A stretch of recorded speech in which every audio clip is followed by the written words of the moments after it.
மக்களை, மாணவ நண்பர்களே, அனைவருக்கும் வணக்கம். நான் உங்கள் பொன்வேல் பாண்டியன், நடப்பு நிகழ்வுகள் ஆசிரியர். இன்றைய தினம் பிப்ரவரி 11 மற்றும் 12ஆம் தேதிக்குரிய நடப்பு நிகழ்வுகளை டிஎன்பிஎஸ்சியின் புதிய பாடத்திட்டத்தின்படி பல்வேறு தலைப்புகளை நம்ம சிறப்பான முறையில தொகுத்து கொடுக்க போறோம். அதுமாதிரி நிறைய கேள்விகள், நிறைய மத்திய மாநில அரசின் திட்டங்களையும் நம்ம இன்றைய தினத்தில் நம்ம பார்க்க போறோம். சரிங்களா? ஆரம்பிப்பதற்கு முன்பாக பிப்ரவரி 11, 12 முக்கிய தினங்கள் என்ன அப்படிங்கிறத லைட்டா பார்க்கலாம். சரியா? பிப்ரவரி 11ஆம் தேதியானது என்ன முக்கியமான ஒரு தினம் அப்படின்னு பார்த்தீங்கன்னா, பாதுகாப்பான இணைய தினம். சரியா? நம்ம இணையங்களை, சில இன்டர்நெட்டை பாதுகாப்பாக பயன்படுத்த வேண்டும். அதற்கான தினம் பிப்ரவரி 11. இது தவிர பிப்ரவரி 11ஆம் தேதி பல்வேறு அறிவியல் கண்டுபிடிப்புகளை நிகழ்த்திய தாமஸ் ஆல்வா எடிசன் அவருடைய பிறந்த நாள் இன்றைய தினம் தான். இன்றைய தினம் பிப்ரவரி 11. அதே மாதிரி பிப்ரவரி 12ஆம் தேதி முக்கியமான ஒரு தினம், இந்தியாவில் தேசிய உற்பத்தி திறன் தினம் சொல்லுவாங்க. சரி, உற்பத்தி திறன் தினம் அப்படின்னா ப்ரொடக்டிவிட்டின்னு சொல்லுவாங்க. சரிங்களா? தேசிய உற்பத்தி திறன். இந்த தினம் எதற்காக கொண்டாடப்படுகிறது அப்படின்னு பார்த்தீங்கன்னா, 1958ஆம் ஆண்டு, சரியா, நேஷனல் ப்ரொடக்டிவிட்டி கவுன்சில் அப்படிங்கிற தேசிய உற்பத்தி திறன் சபை உருவாக்கப்பட்டது. அந்த தினத்தை முன்னிட்டு தான் பிப்ரவரி 12ஆம் தேதி இந்தியாவில் தேசிய உற்பத்தி திறன் பின்பற்றப்படுகிறது, கொண்டாடப்படுகிறது. சரிங்களா? அடுத்ததா பார்க்கலாம் இன்றைய தினத்துக்கான நடப்பு நிகழ்வுகள் செய்தித்தாள்களில் இடம்பெற்றது. சரிங்களா? இன்றைய தினத்துக்கான முதல் பாயிண்ட் என்னன்னு சொல்லி பாருங்கம்மா.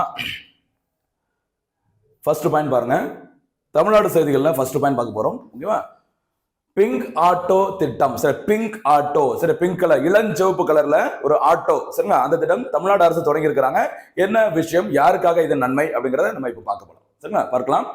பிங்க் ஆட்டோ திட்டத்தில் தமிழ்நாடு திறன் மேம்பாட்டு கழகம், இது ரொம்ப ரொம்ப முக்கியமானதுமா, தமிழ்நாடு திறன் மேம்பாட்டு கழகம் மூலம் சென்னையில் 250 பெண் ஆட்டோ ஓட்டுநர்களுக்கு சிறப்பு பயிற்சிகள் வழங்கப்பட்டு வருகின்றன. ஓகேவா? சரி, இப்போ பின்னணி பார்க்கலாம். சென்னை மாநகரத்தில் பெண்களின் பாதுகாப்பை உறுதி செய்யும் விதமாகவும் பெண்களுக்கு சுயதொழில் வேலை வாய்ப்பை உருவாக்கும் விதமாகவும் அரசு மானியத்துடன் பிங்க் ஆட்டோக்களை இயக்கும் திட்டம் கடந்த 2024ஆம் ஆண்டு சட்டப்பேரவையில் சமூக மற்றும் நலத்துறை அமைச்சகம் சார்பில் அறிவிக்கப்பட்டது. என்ன சொல்லியிருக்காங்க அப்படின்னா, சென்னை மாநகரத்துல இந்த திட்டம் தொடங்கப்பட்டுள்ளது. என்ன திட்டமா? பிங்க் ஆட்டோ திட்டம். சரியா? அதோட நோக்கம் பெண்கள் பாதுகாப்பை உறுதி செய்தல். இன்றைய காலகட்டத்தில் இது ரொம்ப முக்கியமான ஒரு அவசியமான ஒரு விஷயம். அடுத்து, பெண்களுக்கான சுயதொழில் வேலைவாய்ப்பை உருவாக்கும் விதமாகவும் இந்த பிங்க் ஆட்டோ இயக்கும் திட்டம் எப்பொழுது அறிவிக்கப்பட்டது? கடந்த 2024ஆம் ஆண்டு தமிழ்நாடு அரசால் அறிவிக்கப்பட்டது. எந்த அமைச்சகம் இதை அறிவிச்சிருக்காங்க அப்படின்னு பார்த்தீங்கன்னா, சமூக மற்றும் நலத்துறை சார்பில் அறிவிக்கப்பட்டுள்ளது. தற்போது இந்த துறைக்கான அமைச்சராக இருப்பவர் தூத்துக்குடி மாவட்டத்தை சேர்ந்த கீதா ஜீவன் அவர்கள். சரிங்களா? சரி, இந்த பிங்க் ஆட்டோ திட்டத்தின் மூலமாக ஆட்டோ வாங்குவதற்காக அரசு மானியமாக தலா 1 லட்சம் ரூபாய் வீதம் 250 பெண் ஆட்டோ ஓட்டுநர்களுக்கு மானியம் வழங்கப்படும் அப்படின்னு சொல்லியிருக்கிறாங்க. எவ்வளவு ரூபாய் கொடுக்குறாங்க? ஒவ்வொருத்தருக்கும் 1 லட்சம் ரூபாய். இந்த திட்டத்தில் மொத்தம் 250 பெண் ஆட்டோ ஓட்டுநர்கள் தேர்ந்தெடுக்கப்படுவார்கள். சரிங்களா? எங்க மட்டும் தான் இதற்கான பயனாளிகள் இருக்க முடியும்? சென்னை மாநகராட்சி. கவனமா இருங்க. ஓகேவா? சரி, இந்த திட்டத்தில் சேருவதற்கான தகுதிகள் என்ன அப்படின்னு சொல்லி பாருங்கம்மா. தகுதிகள், பெண்கள் மட்டுமே விண்ணப்பிக்க முடியும். சரியா? கண்டிப்பா அது. ஓகேவா? அடுத்து, கைம்பெண்கள், சரி, கணவனை இழந்த பெண்கள், அடுத்து ஆதரவற்ற பெண்களுக்கு முன்னுரிமை வழங்கப்படும். சரி, பிரிஃபரன்ஸ் அப்படிங்கிறது யார் கொடுப்பாங்களாம்? கணவனை இழந்த பெண்களுக்கும் ஆதரவற்ற பெண்களுக்கும் முக்கியத்துவம் வழங்கப்படும். அடுத்து, வயது வரம்பு பாருங்க, 25 வயது முதல் 45 வயதிற்குள் இருக்க வேண்டும். இந்த ஏஜ் லிமிட் எப்பவுமே எல்லா திட்டங்களும் நம்ம கண்டிப்பா ஃபுல்லா பார்த்திருக்கணும். 25 வயது முதல் 45 வயதிற்குள் இருக்க வேண்டும். அடுத்து, 10ஆம் வகுப்பு தேர்ச்சி பெற்று இருக்க வேண்டும். கண்டிப்பாக SSLC எக்ஸாம் கிளியர் பண்ணிருக்கணும்னு சொல்லியிருக்காங்க. கண்டிப்பாக இன்னொன்னு என்ன தெரியுமா? அந்த ஆட்டோவை ஓட்டுவதற்கான ஓட்டுநர் உரிமம், லைசன்ஸ் வைத்திருக்க வேண்டும்.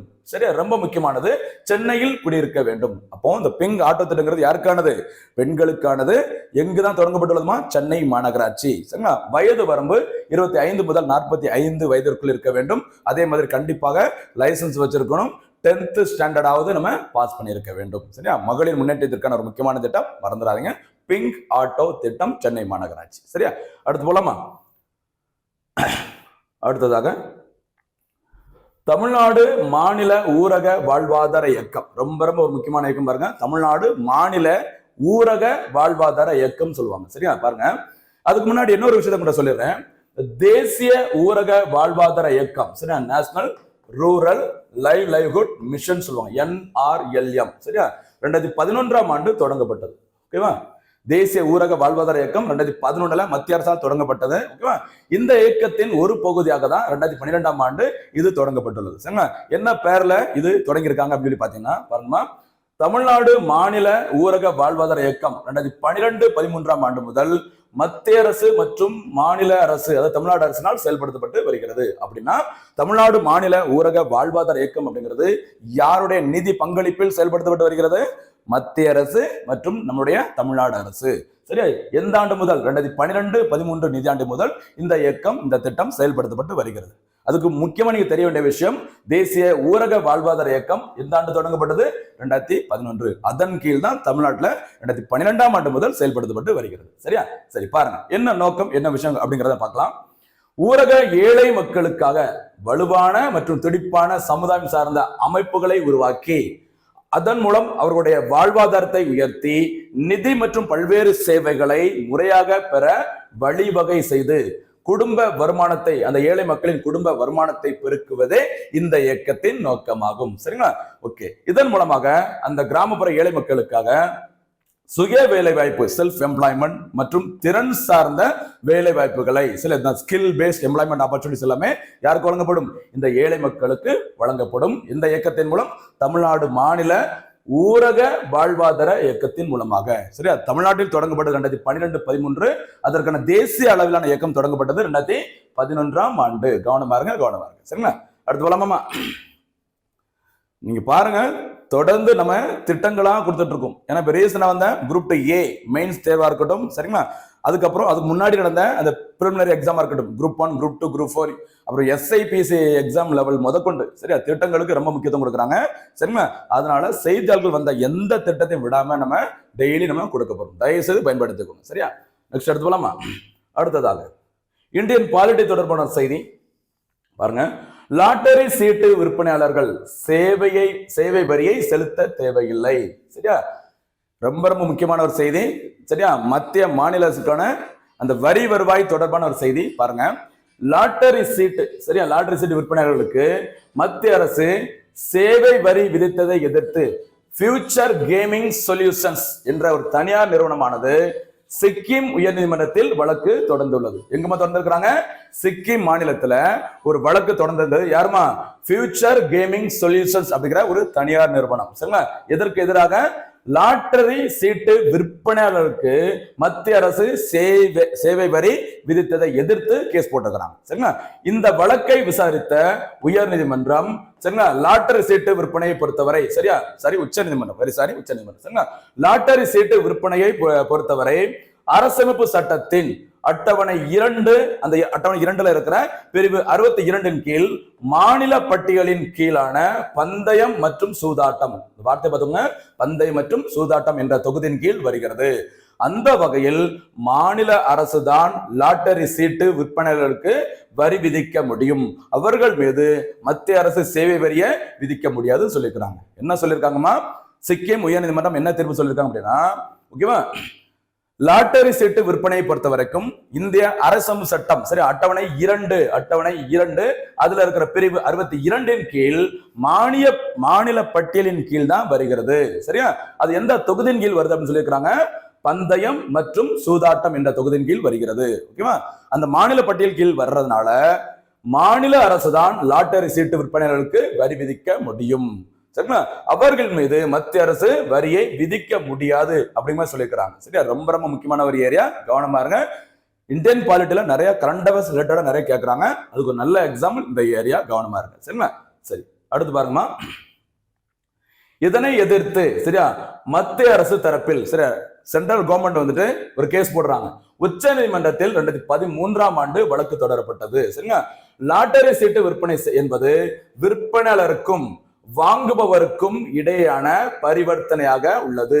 இவர்களுக்கு இடையே எந்த ஒரு முகமையும் தொடர்பில் இல்லாத நிலையில் சேவை வரி விதிக்க முடியாது என்று உச்ச நீதிமன்றம் தீர்ப்பளித்துள்ளது. சரிங்களா? ஞாபகம் வச்சுங்க, ரொம்ப ரொம்ப முக்கியமானது. ஏற்கனவே சிக்கிம் உயர் நீதிமன்றம் தீர்ப்பு சொல்லியிருந்தாங்க. அதை உறுதிப்படுத்தும் வகையில தற்போது PV நாகரத்னா, ஓகேவா, PV நாகரத்னா அவர்கள் பார்த்தீங்கன்னா தற்போது உச்ச நீதிமன்றத்துல நீதிபதியில இருக்கிறாங்க. சரிங்களா? அந்த மாதிரி உச்ச நீதிமன்ற நீதிபதிகளை கொண்ட ஒரு அமர்வானது ரீசெண்டா அந்த 2013 தொடர்பான வழக்கில் தீர்ப்பு சொல்லியிருக்கிறாங்க. அவங்களும் என்னதான் சொல்லியிருக்கிறாங்க, மத்திய அரசு அந்த லாட்டரி சீட்டு விற்பனையின் மீது சேவை வரியை விதிக்க முடியாது, அதற்கான உரிமை யாருக்கு தான் உண்டு, மாநில அரசுகளுக்கு தான் உண்டு அப்படி சொல்லியிருக்கிறாங்க. ரொம்ப ரொம்ப முக்கியமானது, எக்ஸாம்ல கேட்க என்ன வாய்ப்பு இருக்கு அப்படின்னா, அது எந்த அட்டவணையின் கீழ் எந்த பிரிவின் கீழ் வரும்னு சொல்லி கேட்கலாம். இந்த அட்டவணைமா அரசியலமைப்பின் 2வது அட்டவணையின் கீழ் வரும் 62வது பிரிவுல இது தொடர்பான விஷயங்கள் வந்து சொல்லியிருக்கிறாங்க. சரிங்களா, அது எந்த லிஸ்ட்ல வரும், மாநில பட்டியலில் தான் வரும் அப்படின்னு சொல்லியிருக்கிறாங்க. சரியா, அடுத்து போலாமா, நெக்ஸ்ட் அடுத்து போலாமா. அடுத்த செய்திகளில் இடம்பெற்ற முக்கியமான சட்டங்கள். சரியா, பாருங்கம்மா, இந்த நிர்மலா சீதாராமன் அவர்கள் பார்த்தீங்கன்னா ஒரு பேட்டியில சொல்லியிருந்தாங்க, சில சட்டங்களை பத்தி அதுல சொல்லியிருந்தாங்க. அதை நம்ம அப்படியே என்ன சட்டம் அதை மட்டும் நம்ம தொகுத்து கொடுக்கிறோம். பாருங்கம்மா, உணவு பாதுகாப்பு மற்றும் தர நிலைகள் சட்டம் 2006. சரி, அந்த ஃபுட் ஸ்டாண்டர்ட் ஆக்ட்னு சொல்லுவாங்க. சரியா, நம்ம சாப்பிட்ற பயன்படுத்துகிற உணவுப் பொருட்கள், மருந்து பொருட்கள் எவ்வளவு தரமாக இருக்க வேண்டும், சரியா, அது தொடர்பான சட்டம், அந்த தரநிலைகள் சட்டம் கொண்டு வரப்பட்ட ஆண்டு 2006. சரியா, அதே மாதிரி உணவு பாதுகாப்பு சட்டம், ஃபுட் செக்யூரிட்டி ஆக்ட் கொண்டு வந்தது 2013ஆம் ஆண்டு. சரி, ஞாபகம் வச்சுக்கோங்க, இந்தியாவில் இருக்க குடிமக்கள் அனைவருக்கும் உணவு தானியங்கள், உணவுப் பொருட்கள் கிடைக்க வேண்டும், அதற்காக தான் உணவு பாதுகாப்பு சட்டம் 2013 கொண்டு வந்திருக்கிறாங்க. 2006ஆம் ஆண்டு கொண்டு வரப்பட்டது தரநிலைகள், உணவு தரநிலைகள் சட்டம், ஃபுட் ஸ்டாண்டர்ட் ஆக்ட். சரி, ரெண்டுக்கும் வித்தியாசம் இருக்கு, கவனமா இருக்கும். ஓகேவா, அடுத்து FSSAI அமைப்பு, உங்களுக்கு தெரிஞ்ச food safety and standard authority of India அப்படி சொல்ற FSSAI அமைப்பானது உருவாக்கப்பட்டது 2005 செப்டம்பர் 5, 2008ஆம் ஆண்டு உருவாக்கப்பட்டது. சரியா, இந்த அமைப்பு தான் இந்தியாவில் நம்ம இந்தியர்கள் பயன்படுத்தக்கூடிய அந்த உணவுப் பொருட்களை சரிங்களா கண்காணிக்கும் தலைமை அமைப்பு. சரியா தரமாக இருக்கிறதா, அந்த எக்ஸ்பைரி டேட் இருக்குதா, உள்ள என்ன இன்கிரியன்ஸ்லாம் உள்ள சேர்த்துக்கிறாங்க, ஓகேவா, எல்லா தகவல்களும் சரியா இருக்குதா, அதை கண்காணிக்கும் தலைமை அமைப்பு FSSAI அமைப்பு உருவாக்கப்பட்ட செப்டம்பர் 5ஆம் தேதி 2008ஆம் ஆண்டு. சரிங்களா, அடுத்து அத்தியாவசிய பொருட்கள் சட்டம் 1955ஆம் ஆண்டு உருவாக்கப்பட்டது. சரி, நம்ம பயன்படுத்தக்கூடிய அத்தியாவசிய பொருட்களை சரிங்களா வியாபாரிகள் நிறைய பேர் என்ன பண்ணிடுவாங்க அப்படின்னா பதுக்கி வச்சுப்பாங்க.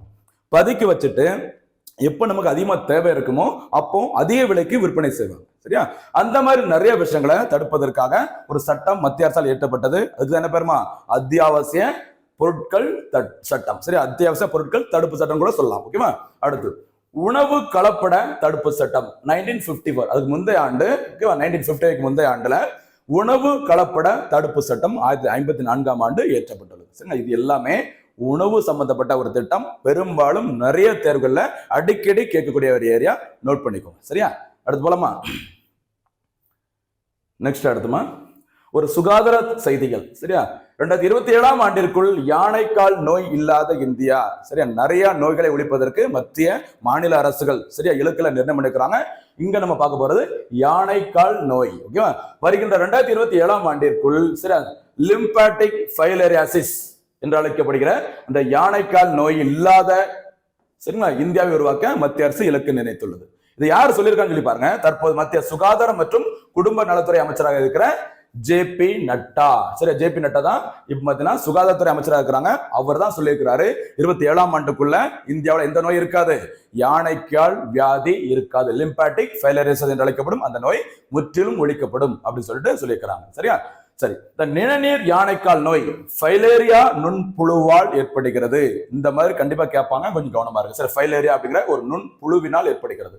இந்த நுண்ணிய ஒட்டுண்ணி புழுக்கள் கொசுக்கள் மூலம் மனிதர்களுக்கு பரவுகிறது. இப்படியும் கேள்வி கேட்பாங்க, எதன் மூலம் பரவுகிறது. சரியா, நம்ம வவ்வால், ஓகேவா, அப்புறம் என்னது நாய், பன்றி, அந்த மாதிரி நிறைய இருக்குல்ல, நிறைய நோய்கள் பரவுது. அதுல இந்த நோயானது யானைக்கால் நோயானது எதன் மூலம் பரவுகிறது, கொசுக்கள் மூலம் மனிதர்களுக்கு பரவுகிறது. வெப்பமண்டல காலநிலைகளில் யானைக்கால் நோய் பொதுவானது. கவனமா, நம்மளும் கிட்டத்தட்ட அந்த கிளைமேட்ல தான் இருக்கும். அதனால இந்த நோயும் இந்தியாவில் சமீபத்தில் கொஞ்சம் பரவிட்டு வருது அப்படின்னு சொல்லியிருக்கிறாங்க. ஓகேவா, கவனமா இருங்க. முக்கியமான ஒரு நோய் யானைக்கால் நோய், லிம்பாட்டிக் ஃபைலேரியாசிஸ் என்று அழைக்கப்படுகிறது. அது ஃபைலேரியா என்ற ஒரு நுண்புழுவினால் உருவாகிறது. கொசுக்களால் மனிதர்களுக்கு இந்த நோய் பரவுகிறது. சரியா, அடுத்து போலாமா.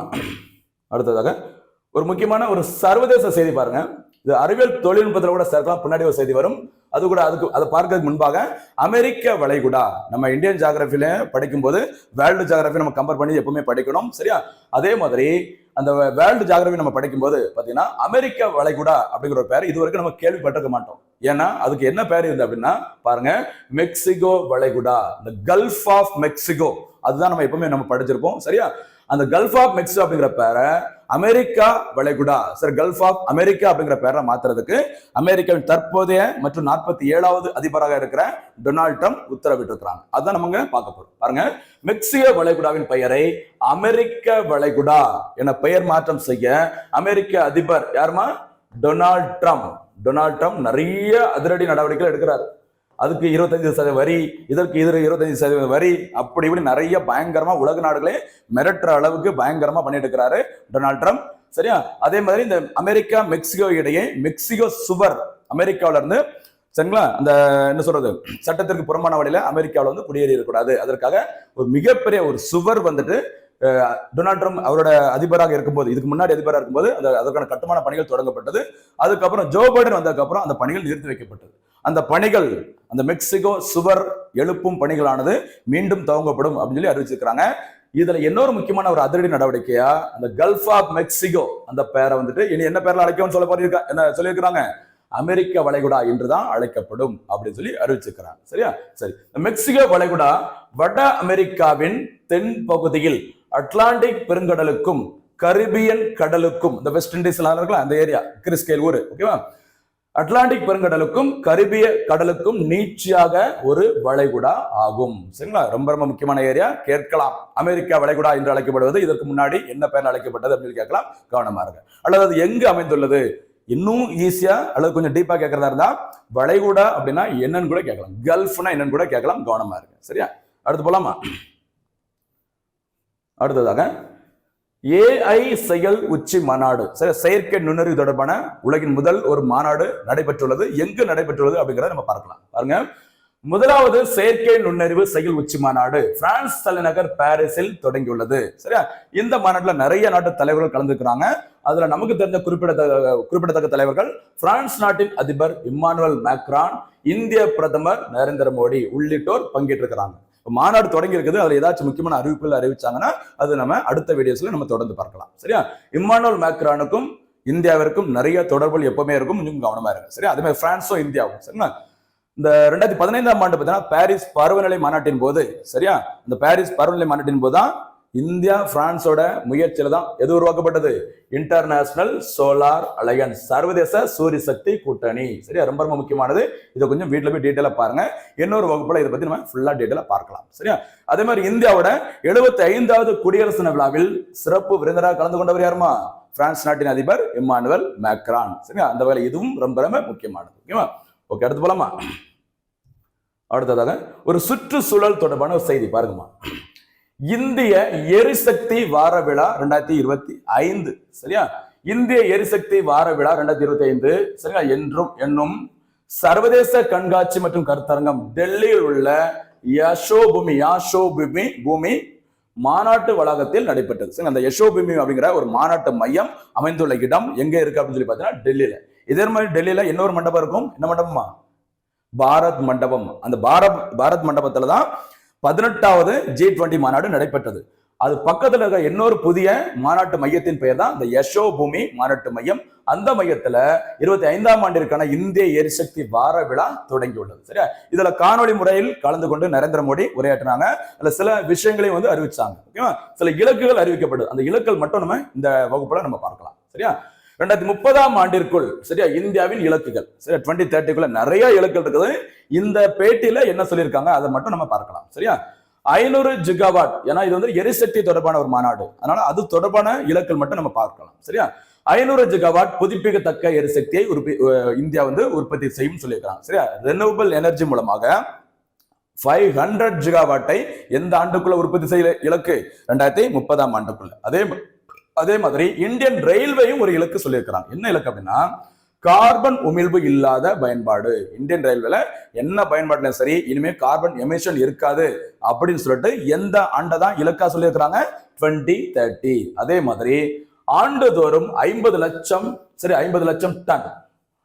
லட்சம் டன் பசுமை ஹைட்ரஜனை உற்பத்தி செய்யும் இந்திய அரசு இலக்கு நிர்ணயம் பண்ணிருக்கிறாங்க. சரியா?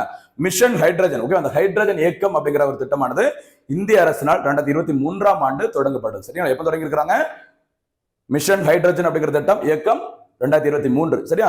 அதனோட முக்கியமான இலக்கு 50 லட்சம் பசுமை ஹைட்ரஜனை உற்பத்தி செய்ய வேண்டும். எந்த ஆண்டுக்குள்ள? எல்லாமே 2030ஆம் ஆண்டிற்குள்ள. இது தவிர நிறைய நம்ம பார்த்திருப்போம் இதுக்கு முன்னாடி, சரிங்களா? நிறைய நோய்களை ஒழிப்பதற்கு இலக்கு இருக்குது. தமிழ்நாடு அரசுக்கு $1 டிரில்லியன் பொருளாதார மதிப்பு இருக்கணும் அப்படிங்கிற மாதிரி தமிழ்நாடு அரசு இலக்கு நிர்ணயம் பண்ணியிருக்கிறாங்க. எல்லாமே பழைய வீடியோல நம்ம ஏற்கனவே டிஸ்கஸ் பண்ணியிருக்கோம். இந்த இலக்கெல்லாம் நம்ம பார்க்கும்போது இதுக்கு முன்னாடி இதே வருஷத்துல வேற என்ன இலக்கெல்லாம் இருக்குது, அதை லைட்டா என்ன பண்ணிக்கணும், ஒரு ஹிண்ட் மாதிரி நம்ம லைட்டா எடுத்துட்டீங்கன்னா உங்களுக்கு எந்த ஒரு கன்ஃபியூஷன் வராது எக்ஸாம் கால நீங்க எக்ஸாம் எழுதும் போது. சரியா? அடுத்து போலாமா? நெக்ஸ்ட் அடுத்து ஒரு விளையாட்டு செய்தி. 6வது உலக கேரம் போட்டி 2024ஆம் ஆண்டு சார் நவம்பர் டிசம்பர்ல நடைபெற்றது.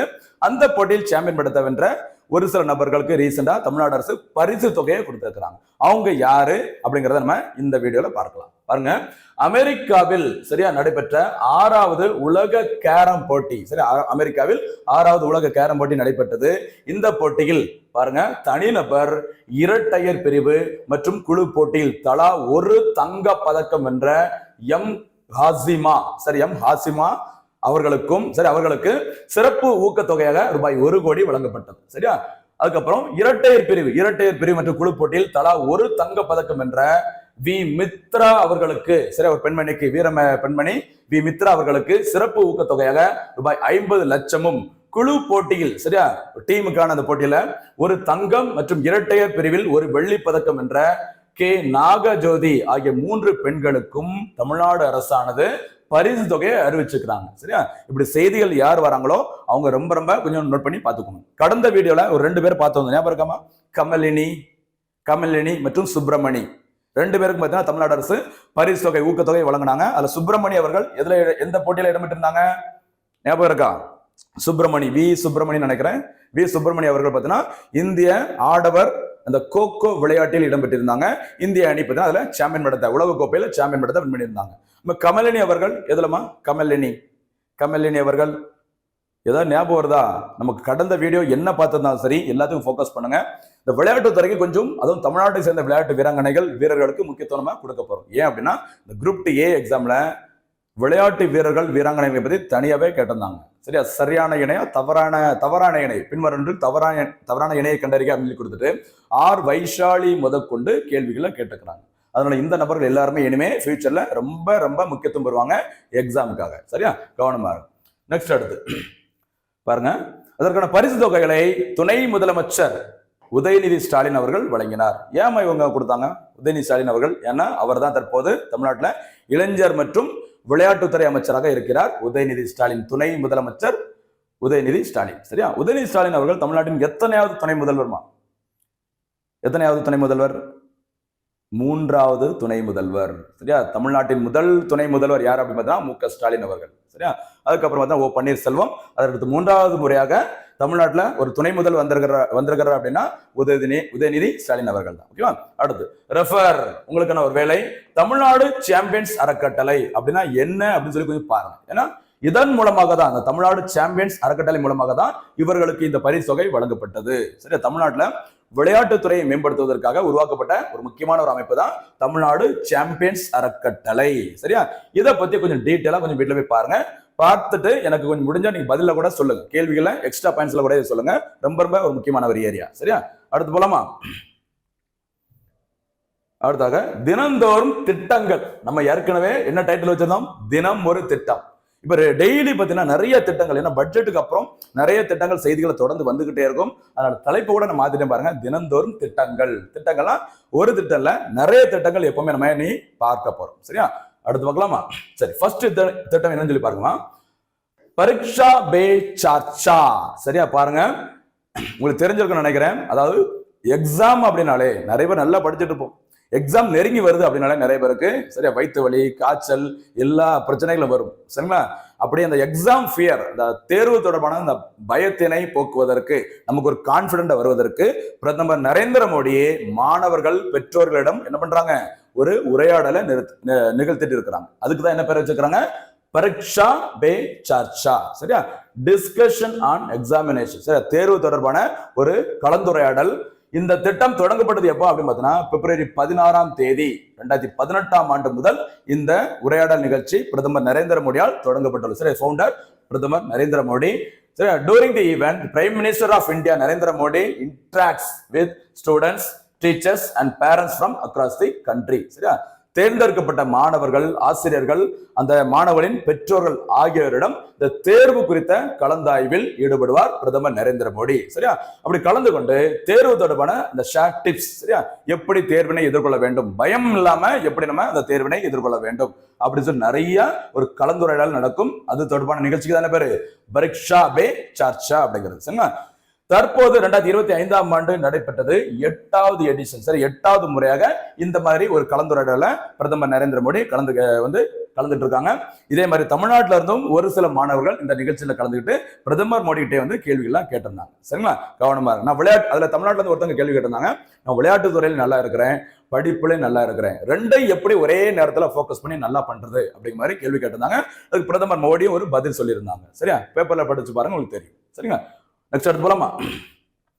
அடுத்ததாக ஒரு முக்கியமான ஒரு திட்டம், இன்றைய செய்தித்தாள் இடம்பெற்ற ஒரு முக்கியமான மத்திய அரசின் திட்டம். சரியா, பிரதமரின் ஜன்தன் வங்கி கணக்கு திட்டம். சரி, ஜன்தன் வங்கி கணக்கு திட்டம். சரியா, ஆகஸ்ட் 15 சுதந்திர தினத்தன்று 2014ஆம் ஆண்டு இந்த திட்டம் பிரதமர் நரேந்திர மோடியால் துவங்கி வைக்கப்பட்டது. சரியா, இந்த திட்டத்தின் முழக்கம், ஸ்லோகம் என்னன்னு பாத்தீங்கன்னா, மேரா கதா பாக்கிய விதாதா, என் கணக்கு விதியை மீட்டெடுப்பவர் என்று பொருள்படக்கூடியதுதான் இந்த திட்டத்திற்கான முழக்கம். சரியா, அடுத்து இந்த திட்டத்தின் கீழ் வங்கியில் கணக்கு இல்லாத 7.5 கோடி, 7.5 எழுத்திருக்காங்க பாத்துக்கோங்க, 7.5 கோடி குடும்பத்தினருக்கு காப்பீடு வசதியுடன் வங்கி கணக்கு தொடங்கப்பட்டது. சரியா, நீங்க அக்கௌண்ட் ஓபன் பண்ணிக்கலாம், அதற்கு இலவசமாக காப்பீடு வசதியும் வழங்கப்படும். அந்த அக்கௌண்ட் தொடங்கப்பட்டது ஆகஸ்ட் 15, 2014. அந்த திட்டத்துக்கு என்ன பேருமா? பிரதமரின் ஜன்தன் வங்கி கணக்கு திட்டம். சரியா, 1 லட்சம் ரூபாய்க்கான விபத்து காப்பீடும், ரூபாய் 30,000 ரூபாய்க்கான ஆயுள் காப்பீடும் இந்த திட்டத்தின் மூலம் இலவசமாக வழங்கப்படும். சரிங்களா, அடுத்து ஆயுள் காப்பீட்டிற்கான இந்த சந்தா தொகையை இந்திய அரசை செலுத்தும்,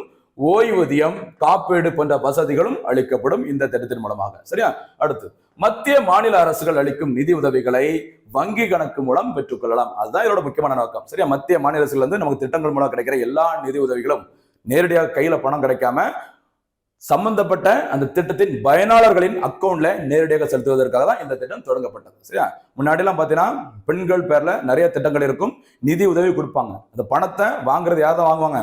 வீட்டுல இருக்க ஹஸ்பண்ட் தான் போய் வாங்குவாங்க. வாங்குவாங்க, ஒரு 3000 5000 நிதி உதவி கிடைக்குது அப்படின்னா அதுல பாதி கூட வீட்டுக்கு வந்து சேராது. சரியா, மிச்சம் இருக்கிற பாதி வீட்டுக்கு வரும். சரிங்களா, அவங்க எடுக்கிற பாதி வேற மாதிரி சில விஷயங்களுக்கு வந்து செலவு பண்ணிட்டு போயிடுவாங்க. சரியா, அந்த மாதிரி இல்லாம அதே மாதிரி முதியோர்கள் அவங்களுக்கு எவ்வளவு நிதி வந்திருக்குங்கிறதே அவங்களுக்கு தெரியாது. சரியா, அந்த மாதிரிலாம் இல்லாம சம்பந்தப்பட்ட அந்த பயனாளர்களுக்கு அவங்க அக்கௌண்ட்லேயே நேரடியாக பணத்தை செலுத்த வேண்டும். அதற்காக தான் பிரதமரின் ஜன்தன் வங்கி கணக்கு 2014 தொடங்கி இருக்கிறாங்க. சரியா, சரி, ரெஃபர் அப்படின்னு சொல்லிட்டு ஒரு 2 திட்டத்தை சொல்லியிருக்கிறேன். ஏன்னா அந்த திட்டத்தை போட்டிருக்கும் போது நியூஸ் பேப்பர்ல 2 எக்ஸ்ட்ரா திட்டத்தை பத்தி நிர்மலா சீதாராமன் அவர்கள் தங்களுடைய பேட்டியில சொல்லியிருந்தாங்க. சரியா, இந்த 2 திட்டங்களை பத்தி அடுத்த வீடியோல பார்ப்போம். இருந்தாலும் நீங்க கொஞ்சம் பார்த்துட்டு அட்வான்ஸா ரெடி ஆயிக்கோங்க. சரியா, அது என்ன திட்டங்கள் அப்படிங்கிறத பாருங்கம்மா. ரெஃபர்னு கொடுத்துருக்கு பாருங்க. பிரதம மந்திரியின் ஜீவன் ஜோதி பீமா யோஜனா ஆயுள் காப்பீடு திட்டம், அடுத்து பிரதமரின் சுரக்ஷா பீமனா விபத்து காப்பீடு திட்டம். இந்த 2 திட்டங்களும் என்ன தேதி என்ன வருஷத்தை தொடங்கப்பட்டது, இதுல என்ன நன்மை அப்படிங்கிறத கொஞ்சம் நோட் பண்ணிக்கோங்க. உங்களுக்கு தெரிஞ்சது ஆர்வம் இருந்தா நீங்க கமெண்ட்ஸ்ல கூட எக்ஸ்ட்ரா பாயிண்ட்ஸா கூட நீங்க சொல்லுங்க. சரியா, சூப்பர். நெக்ஸ்ட் அடுத்து போலாமா? அடுத்ததாக இந்த திட்டம் கடைசி பாயிண்ட், கடைசி திட்டம் சமக்ரா சிக்ஷா அபியான். இது பல்வேறு தேர்வுகளை கேட்டது. இன்றைய தினத்துல இது செய்தியில வந்திருக்குது. சரி, தமிழ்நாடு அரசுக்கும் மத்திய அரசுக்கும் பார்த்தீங்கன்னா இந்த கல்விக்காக, சரியா, கல்விக்காக நிதி ஒதுக்குறதுல எனக்கு தரல அப்படின்னு சொல்லி நம்ம மாநில அரசு சொல்றாங்க. மத்திய அரசு இதுல ஒதுக்கி இருக்கிறோம் அப்படின்னு சொல்லி மாத்தி குற்றச்சாட்டுகளை சொல்லும் போது இந்த திட்டம் செய்தியில் வந்திருக்குது. அதனால இது வந்து ரொம்ப ரொம்ப முக்கியத்துவம் பெறுகிறது. என்ன திட்டம்? சமக்ரா சிக்ஷா அபியான் திட்டம் 2018ஆம் ஆண்டில் மத்திய அரசினால் தொடங்கப்பட்டது. சரி, 2001ஆம் ஆண்டு சர்வ சிக்ஷா அபியான், சரியா, என்று அழைக்கப்படுகிற திட்டம். சரியா, இதன் கீழ் ஒருங்கிணைக்கப்பட்டு 2018ஆம் ஆண்டு என்ன திட்டமாக மாற்றப்பட்டது? சமக்ரா சிக்ஷா அபியான் திட்டம். வருஷம் மறந்துடாதீங்க, 2018ஆம் ஆண்டு. சரியா, சமக்ரா சிக்ஷா முன்பள்ளி முதல், சரியா, 1ஆம் வகுப்பு கிட்டத்தட்ட, ஓகேவா, முன்பள்ளி முதல் 12ஆம் வகுப்பு வரையிலான பள்ளி கல்வித்துறைக்கான ஒரு விரிவான திட்டமாகும். சரியா, இதுல ஒரு 3 வகையான அந்த கல்வி பிரிவுகள் ஒருங்கிணைக்கப்பட்டு சமக்ரா சிக்ஷா அபியான் திட்டமாக ஒரே திட்டமாக கொண்டு வரப்பட்டது. எந்த வருஷம்? 2018. சரியா, அந்த 3 வகையான அந்த கல்வி நிலைகள் என்ன அப்படிங்கறத பாருங்க. சர்வ சிக்ஷா அபியான் SSA 2001 உள்ளது. ஓகேவா? அடுத்து ராஷ்டிரிய மத்தியமிக் சிக்ஷா அபியான், இடைநிலை கல்வி அப்படி சொல்றது. ஓகேவா? அடுத்து ஆசிரியர் கல்வி, டீச்சர்ஸ் எஜுகேஷன். இந்த 3 திட்டங்களையும் உள்ளடக்கி ஒரே திட்டமா எது கொண்டு வந்திருக்காங்க? சமக்ரா சிக்ஷா அபியான். அதுவும் ஷார்ட்டா SSA தான் இருக்கும்.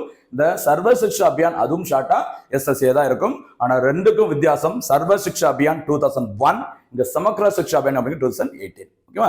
இதுதான் இன்றைய தினத்திற்கான செய்தித்தாள்கள் இடம்பெற்ற முக்கியமான நடப்பு நிகழ்வுகள். நீங்க பாருங்க எவ்வளவு எஃபோர்ட் போட்டுருக்கோம் அப்படின்ட்டு. சரிங்களா?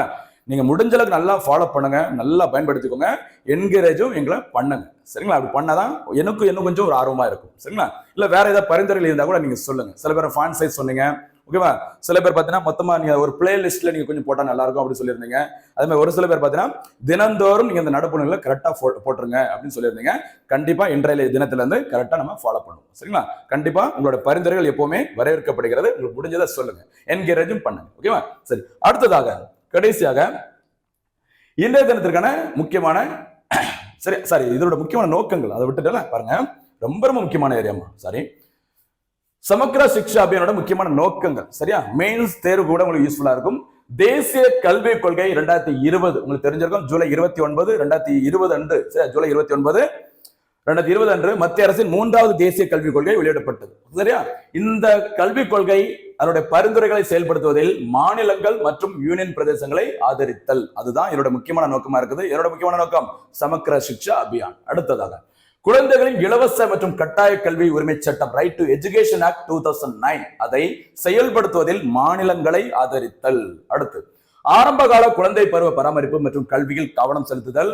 ஆசிரியர் பயிற்சிக்கான நோடல் நிறுவனமான முக்கியமான மாநில கல்வி ஆராய்ச்சி மற்றும் பயிற்சி கவுன்சில்கள், ரொம்ப முக்கியமானது பாருங்க. SCERTS, NCERT மாதிரி SCERTS, மாநில கல்வி நிறுவனங்கள் மற்றும் மாவட்ட கல்வி பயிற்சி நிறுவனங்கள், டயட் அப்படின்னு சொல்லி பாருங்க.